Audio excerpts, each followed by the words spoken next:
Each week, we welcome to our NfG stage one of our highly talented members or special guests to bring us something designed to help you and your business. This week's speaker's career began as a management accountant back in 1981. During these 4 decades that have followed, our next guest's skills have exponentially grown from dealing with the black and white, seemingly clear-cut world of figures and financial reports to see through the numbers, to truly figure out the value of the people behind them. A company lists its assets as tools, technology, intellectual property, and other things, while the fuels for a company that it consumes, like coal or people, are called resources. Realizing that in reality that we are the greatest assets, while the tools should simply be the resources to leverage, our guest knew that these two fundamental definitions were just not quite right. Noticing that personnel often added up to more than the sum of their parts, he invested time in training as a coach, which gave him even more insight into the minds of the number crunchers, encouraging many accountants to be more accountable to their own balance.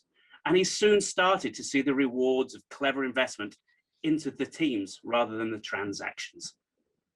Extending this further, his hard numbers soon became surpassed by soft skills, looking at people's lives, their direction, and how we can each truly listen to our inner voices and invite them out to help create the lives we desire and deserve. Running this business as an intuitive coach, or running his business as an intuitive coach for over a decade, our speaker is focused on helping solopreneurs, among others, to move beyond natural reactive instincts into a better world of their choosing, where they can redesign their future and discover a newfound freedom of opportunity. So how do you create the fulfilling life you'd love? Here to answer just that question, we bring to you Stuart Kerslake. Good morning, Stuart. Morning. Thank you, Richard. Great welcome. Not going to be any slides today. In fact, it's going to be very experiential. So I would love you to just go with whatever I'm doing. So I'd like to suggest to you that you are a being having a human experience. To that degree, you are a human being. And I'd love to give you a flavor of both of those orientations now over the next 8-9 minutes. So I just invite you to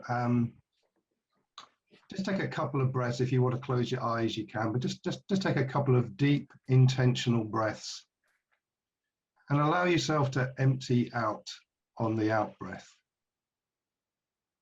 Just let go of that beautiful introduction, the rooms we've been in. Just be present in this moment. And also let go of the need to manage what's coming next. And I'd love you to think of a challenge or a problem or a conflict that you have going on in your life at the moment, and just make it a quick one. You know, if I'm struggling to think of a conflict, that can be your conflict for the purposes of what we're about to do now, if nothing else is coming to you. Now I'm going to ask you a number of questions, and I just invite you to be really present with that. Just connect with each of those questions in service to yourself. And I'll probably work along with it so you have an example, but do this for yourself in the connection of that particular challenge that you've identified. So the first question, as I say, is what's the challenge, what's the issue, the conflict you'd like to work on? And when you're clear on that, the first question is, what are you thinking about it? Just allow some thoughts to come up for you about this. So if I was to be doing this presentation as my conflict, you know, what I'm thinking, will I overrun? Will they get it? Will I look weird? What are you thinking about it?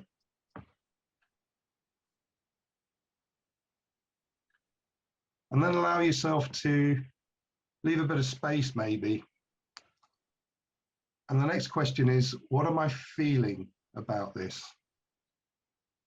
And allow for the fact that I'm feeling stupid is actually a thought. So there's space there to put that one in there. If you're feeling stupid, What are you feeling underneath that? What's the emotion that's running underneath that thought? So what are you feeling? I'm feeling quite anxious.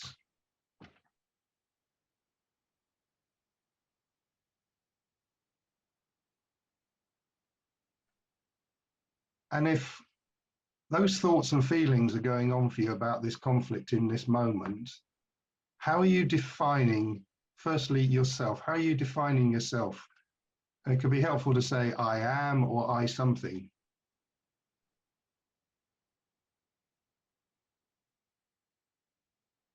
What's coming up for me is I'm uncomfortable. I'm not good enough to be doing this.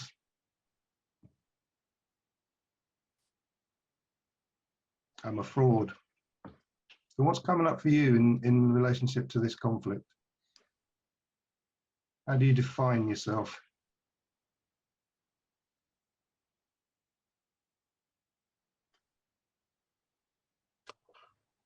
And then the next question is, how do you define other people?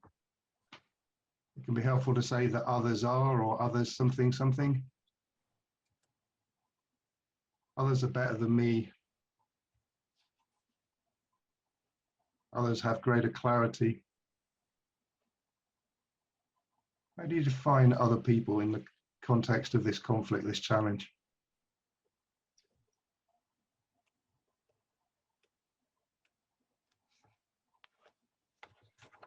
Just allow yourself to really connect with it. So the next question is, how are you defining the world?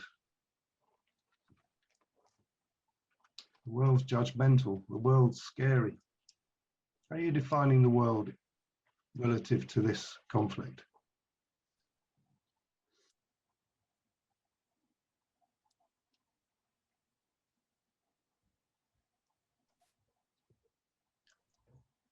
And so now if all of that is playing out for you, what's an underlying assumption there? What's a belief that this is starting to form for you? Mine is that I'm not an authority, I shouldn't be here speaking. What's going on for you in this moment relative to that challenge or that conflict?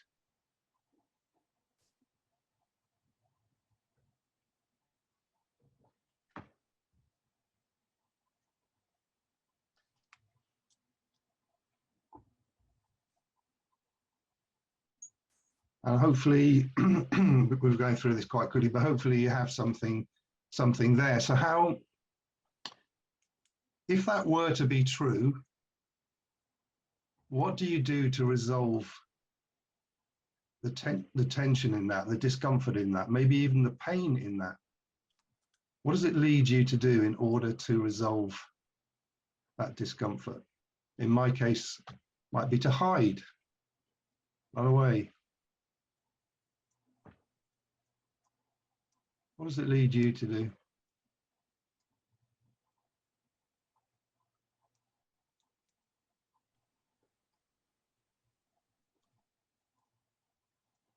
So thank you. That's probably enough time in that orientation. We're going to talk about that in the breakout rooms, but there's a flavor of what goes on in our humanness, in our ego, if you like. And we're not denying it. You know, there's nothing wrong with it. We're not criticizing it. We're not trying to fix it. It just is. But being able to see it has huge power. I love this quote by Carl Jung. Until you make the unconscious conscious, it will direct your life and you will call it fate. So do we want to be driven by fate, or would we rather bring some of that to the light and have some choice about it? So we're going to just metaphorically shake that off. You can physically shake it off if you want. And Yuande, if you're happy to open up your mic for a second. Yuande's beautifully volunteered to play. So Yuande, what I would love you to do is actually just going to take us all to a place. So just allow yourself to be with my voice in this moment. You can close your eyes if you wish. Just imagine in front of you, and imagine doesn't have to be visual, a waterfall of beautiful golden light. And you're drawn to step under that waterfall. Just allow it to cascade all over you be with one with that, so that you step out the other side, innocent, full of wonder, full of possibility. And from that space, what is your heart's highest hope? What would you love most to be or have in the world? And guys, please play along for yourselves as well. Sorry, you, Andy. Peace.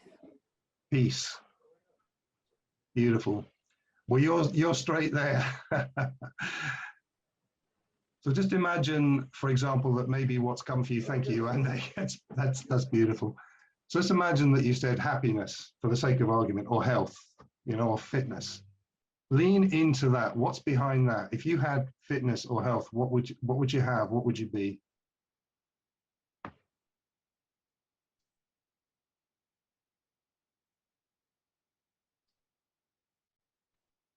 And again, maybe ask the question again deeper. What would you have? What would you be?